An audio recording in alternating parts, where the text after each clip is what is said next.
Bom, boa tarde a todos. Primeiro eu queria agradecer o convite, é um prazer para mim estar aqui nesse evento. E depois de um dia de diversas palestras interessantes e de muita discussão, coube a mim finalizar o dia falando sobre a tireoglobulina, estimulada e não estimulada, como uma ferramenta para ajudar na estratificação inicial de risco e na terapia, na decisão de terapia adjuvante. Eu não tenho nenhum conflito de interesse para essa palestra. E para a gente começar a falar sobre a tireoglobulina, a gente precisa saber quais são os determinantes da tireoglobulina, né? O que eu estou analisando?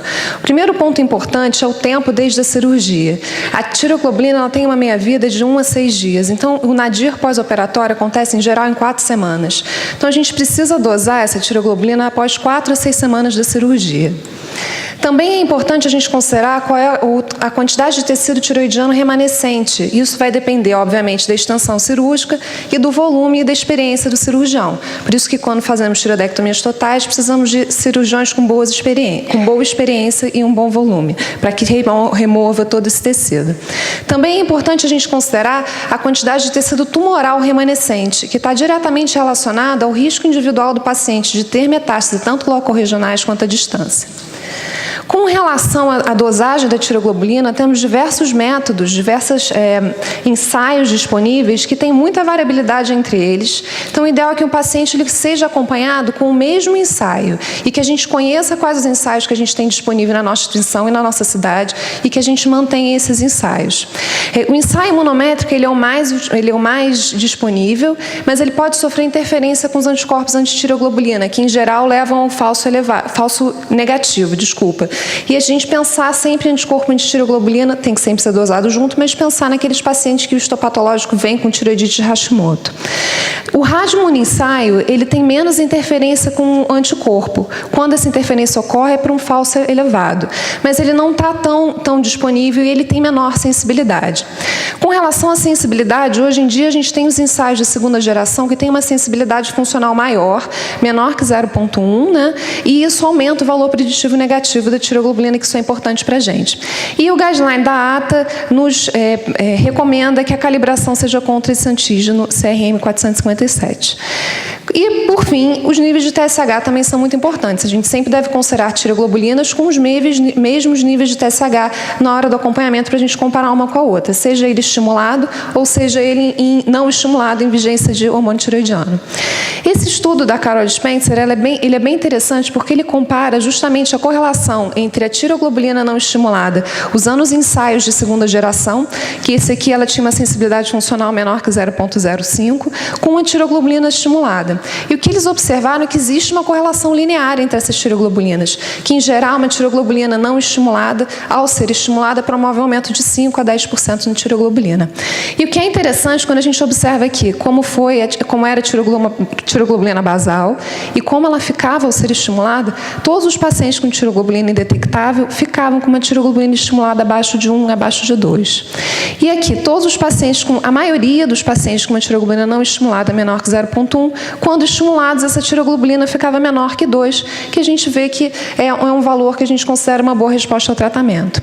Por outro lado, uma tireoglobulina não estimulada em vigência de hormônio acima de 5, 100% desses pacientes praticamente vai ter uma tireoglobulina estimulada acima de 10, que a gente vai ver que é um marcador de risco para presença de doença recorrente, remanescente ou persistente ou recorrência de doença.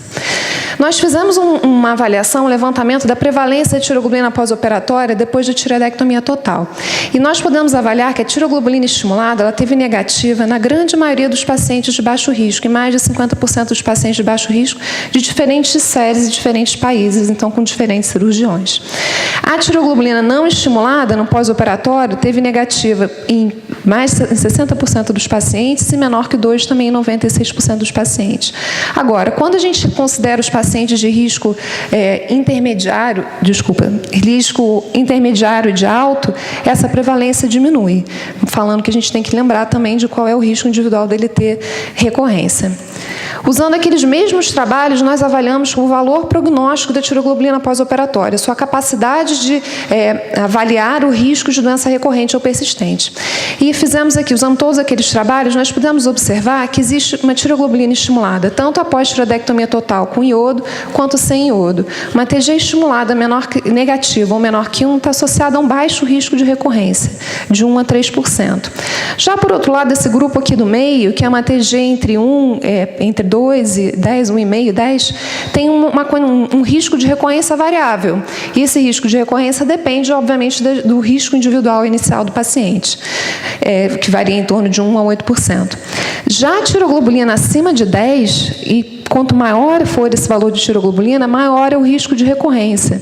E, na verdade, a gente até considera esses pacientes com tiroglobulina acima de 30 como pacientes de alto risco para recorrência. O que é importante, quando a gente fala de prognóstico de tiroglobulina, a importância da tiroglobulina está no seu alto valor, valor preditivo negativo. Tá? Então, isso que é importante. E conforme eu vou aumentando o valor da tiroglobulina, eu começo a aumentar também o seu valor preditivo positivo. Ou seja, tiroglobulinas altas aumentam a chance da gente ter metástase locorregional e, principalmente, tiroglobulinas mais elevadas acima de 30, metástase à distância. A tireoglobulina, pré-ablação ou pós-operatória, ela também está relacionada com os achados na PCI pós-dose. Nesse estudo do grupo do Rosário, eles observaram que uma tireoglobulina negativa e uma tireoglobulina baixa estava associada a um baixo risco de captação extratiroidiana, e quando isso acontecia, era basicamente com linfonodos cervicais e mediastinais. Não havia metástase à distância.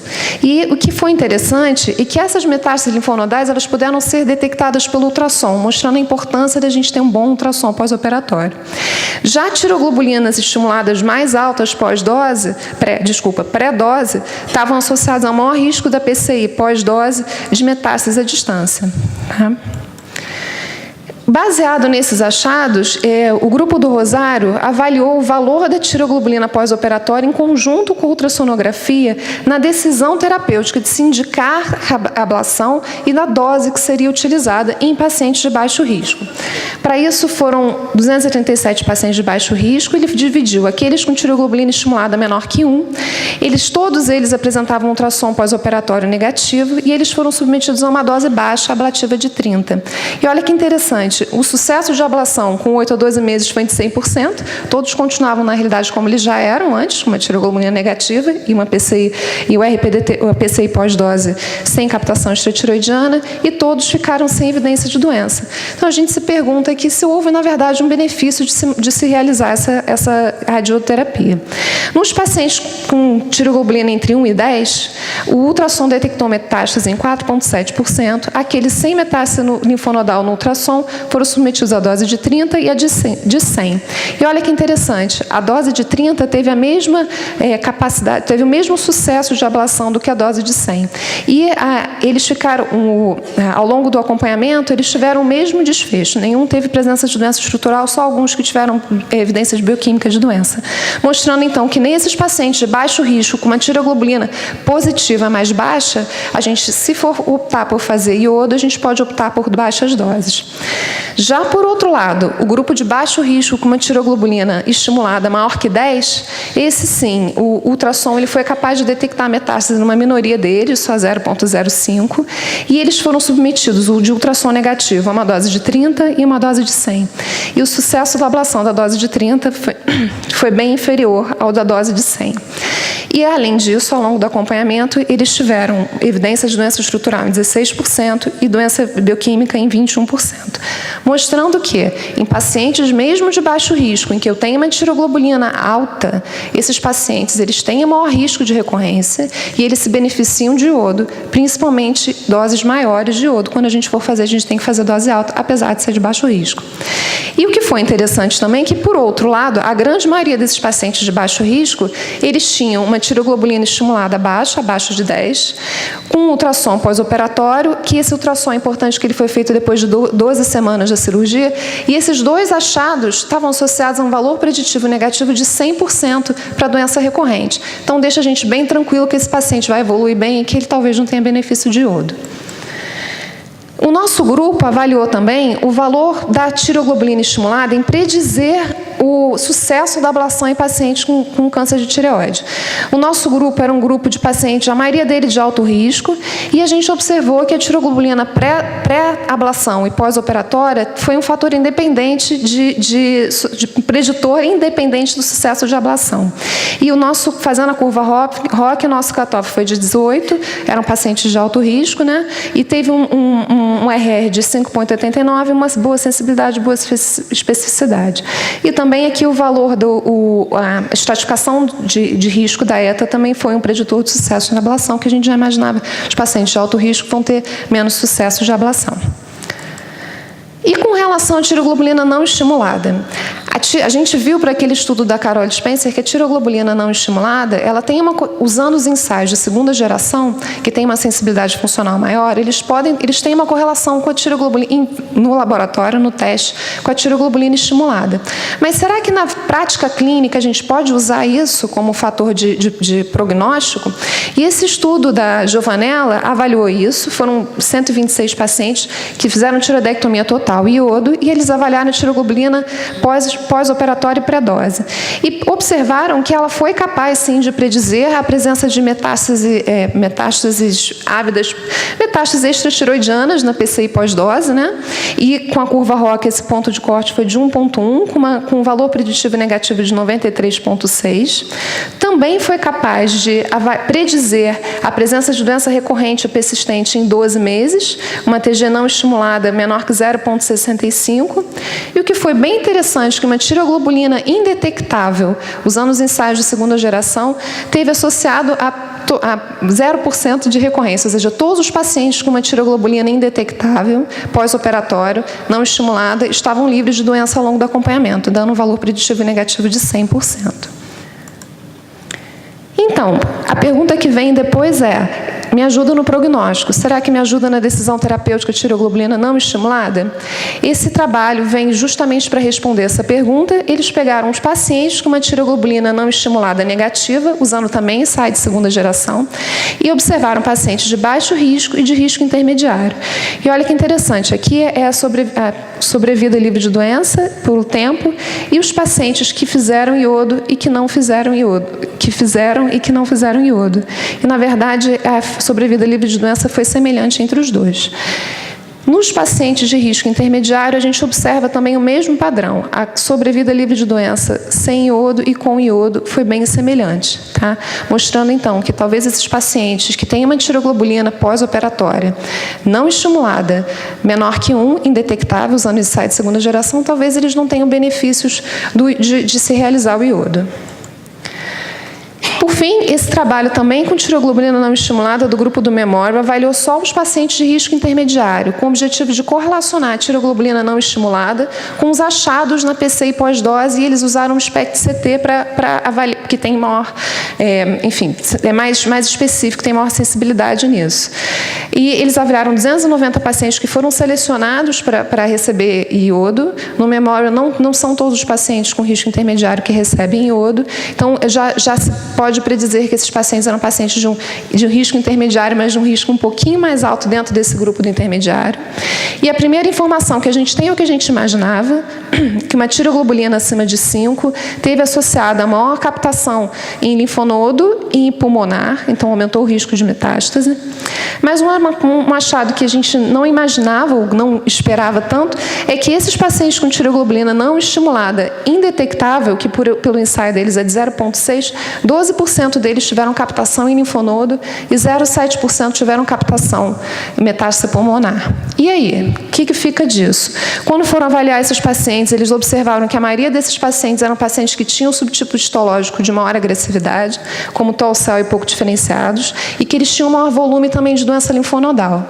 Então, a mensagem que fica aqui é o seguinte: a tiroglobulina não estimulada, ela tem um valor prognóstico nos pacientes de risco intermediário, valores altos aumentam o risco de metástase, e valores baixos não excluem a possibilidade de metástase. Então, a gente tem que avaliar esse paciente usando um conjunto de fatores de risco. A gente tem que considerar a doença linfonodal, o volume de linfonodos, a gente tem que considerar também o histopatológico. E sempre lembrar que a tiroglobulina tem muitos problemas metodológicos e a gente tem que pensar nessa possibilidade. Tá? E o uso de iodo está baseado nessa integração de vários fatores de risco. Por fim, eu queria falar também do valor da tiroglobulina pós-operatória na estratificação dinâmica de risco. A estratificação dinâmica de risco é uma estratificação que foi descrita por Tuttle e foi inserida agora no guideline da ATA como uma ferramenta de acompanhamento desses pacientes, porque ela permite a modificação do risco ao longo do acompanhamento, englobando outros fatores, como, por exemplo, a resposta ao tratamento e os valores de exames clínicos, ultrassonográficos e laboratoriais que a gente tem ao longo do acompanhamento. E definem 4 categorias. Resposta excelente ao tratamento, aquele que não tem nenhuma evidência clínica, bioquímica ou estrutural de doença. Resposta bioquímica incompleta, que é um paciente que tem uma tiroglobulina normalmente elevada, uma tiroglobulina que vem aumentando com os mesmos níveis de TSH, ou uma antitiroglobulina que vem aumentando, sem você conseguir localizar uma doença estrutural.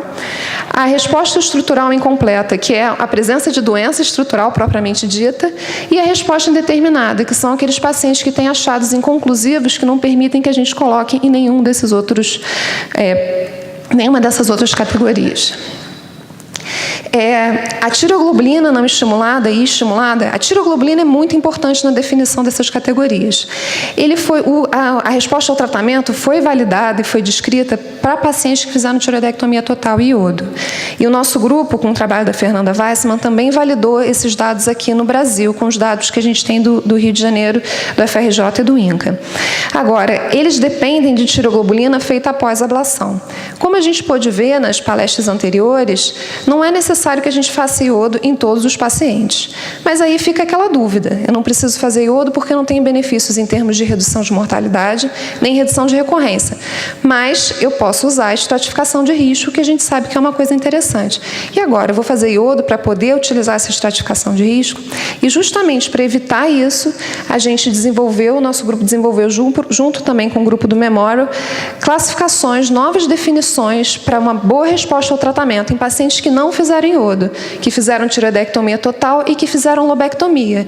E essa estratificação, esses valores, essas definições, são relacionadas à tiroglobulina pós-operatória. A gente definiu, principalmente temos os valores também de tiroglobulina estimulada, mas a gente gostaria de reforçar a tiroglobulina não estimulada para não incentivar também que seja feito estímulo nesses pacientes que são de baixo risco. Então, uma resposta excelente pós-tiroidectomia seria uma TG não estimulada menor que 0,2, ou indetectável, usando ensaios de segunda geração, indeterminada de 0,2 a 5 e bioquímica incompleta maior que 5, ou um valor aumentado de tiroglobulina, um valor crescente de tiroglobulina, usando os mesmos níveis de TSH. E para a lobectomia seria resposta excelente, tiroglobulina menor que 30, indeterminada é o mais achado ultrassonográfico, não tem tanta relação com tiroglobulina, e a bioquímica incompleta seria uma TG maior que 30 ou aumentada. Então, a mensagem é, a TG pós-operatória, ela é importante para a estratificação inicial, para a decisão terapêutica e também para acompanhamento com a resposta ao tratamento. A gente vai, depois da cirurgia, avaliar qual é o valor de tiroglobulina que a gente tem na base e acompanhar como ela vai, se ela cresce, se ela fica normal, se ela fica estável ou se ela é descendente. Para validar essa resposta ao tratamento, nós fizemos a avaliação dos nossos pacientes que não receberam iodo, em conjunto também com o Memorial, e avaliamos pacientes de baixo risco ou de risco intermediário. Esse trabalho foi aceito para publicação agora no Journal Clinical Endocrinology and Metabolism, vai estar provavelmente nas próximas semanas online. E a gente avalia que, pelo risco da ata inicial, esses pacientes de baixo risco teriam um risco de recorrência de 2,5 ao longo do acompanhamento. E os de risco intermediário de 9,5. Agora, quando a gente coloca a resposta ao tratamento, olha que interessante. Aqueles que têm uma tiroglobulina pós-operatória baixa, indetectável, que permite colocar como excelente resposta ao tratamento, ninguém teve recorrência. Já aqueles que têm uma tiroglobulina pós-operatória elevada, conforme os critérios critérios que a gente conversou anteriormente, aumentam muito o risco de recorrência, de 2,5 para 33,3. Aqui no risco intermediário a gente não teve, mas isso se deve mais ao baixo número de recorrências que a gente teve nesse grupo. E uma resposta estrutural incompleta é o que a gente já imagina 100%, porque a gente já está vendo a doença. Então, quais são as mensagens que eu quero deixar aqui dessa revisão que eu fiz da tiroglobulina pós-operatória? Para a estratificação de risco, uma tiroglobulina estimulada ou não estimulada, negativa, menor que 1, ela deixa a gente muito tranquilo, porque esse paciente tem uma chance de 98 a 99,5% de ficar livre de doença ao longo do acompanhamento. Mas a gente tem que sempre levar em consideração a probabilidade pré-teste dessa tiroglobulina, junto com os outros fatores, e aí é muito importante o ultrassom e o histopatológico, como a gente já ouviu nas palestras de hoje. Um paciente de baixo risco, uma TG baixa, deixa a gente mais tranquilo, dizendo que eu tenho um prognóstico excelente, tem um baixo risco, muito baixo risco de encontrar alguma doença no pescoço, e aqui o ultrassom ajuda a gente, e eu tenho muito baixo risco de recorrência ao longo do acompanhamento. Já um paciente de risco intermediário vai ter um bom prognóstico, mas uma TG indetectável não exclui a possibilidade de eu ainda ter alguma doença, principalmente no pescoço. E, mais uma vez, o ultrassom vai ser importante. Linfonodo, né? Que eu estou dizendo cervical. E tem um baixo risco de recorrência, mas é um pouquinho mais alto ao longo do acompanhamento. Já aquele paciente de alto risco, ele é de alto risco. Ele tem um histopatológico agressivo, ele tem outros fatores que falam a favor de que ele vai ter um alto risco de recorrência. Então, o que a gente tem que se perguntar é se essa tiroglobulina ela é um valor real ou se eu estou diante de erros metodológicos, ou se esse tumor já é um tumor que se indiferenciou e não é capaz de produzir a tiroglobulina. Agora, uma tiroglobulina não estimulada ou estimulada acima de 10 ou 30, isso está associado a um maior risco de recorrência, isso é bem estabelecido, com valor preditivo negativo em torno de 97%. Quando eu aumento para 30, eu aumento meu valor preditivo positivo, eu tenho mais chance de ter metástase à distância e ela já passa a ser classificada como alto risco pela ATA. Com relação à decisão terapêutica, a tiroglobulina é importante nos pacientes de baixo risco, de risco intermediário, principalmente nos de risco intermediário, que a gente vai falar do uso seletivo de iodo. O alto risco vai fazer iodo, né? Então, ela é principalmente importante em identificar os pacientes que irão se beneficiar de iodo. Se eu tenho uma tiroglobulina alta, o iodo está indicado, independente de ser de baixo risco. Agora, se eu tenho uma tiroglobulina indetectável, eu não vou ter benefício nos pacientes de baixo risco, eu não preciso fazer iodo para facilitar o acompanhamento, porque essa tiroglobulina pós-operatória pode ser usada para classificá-lo na resposta ao tratamento. E se ele tem o risco intermediário, eu não vou ter, a tiroglobulina não vai nos dar tantos dados, eu não tenho benefício, não tenho... na realidade, não tenho claros benefícios, desculpa, estou tentando traduzir, não tem claros benefícios do iodo, e a gente vai fazer um uso seletivo baseado na integração de múltiplos fatores de risco, histopatológico e ultrassom. Aqui é só para lembrar que o nosso guideline em 2013 já dizia isso mesmo do iodo. Falava que nos pacientes de baixo risco, a ablação deve ser dispensada naqueles que apresentam TG estimulada menor que 1 após a cirurgia. Então, a gente já dizia isso no nosso guideline de 2013.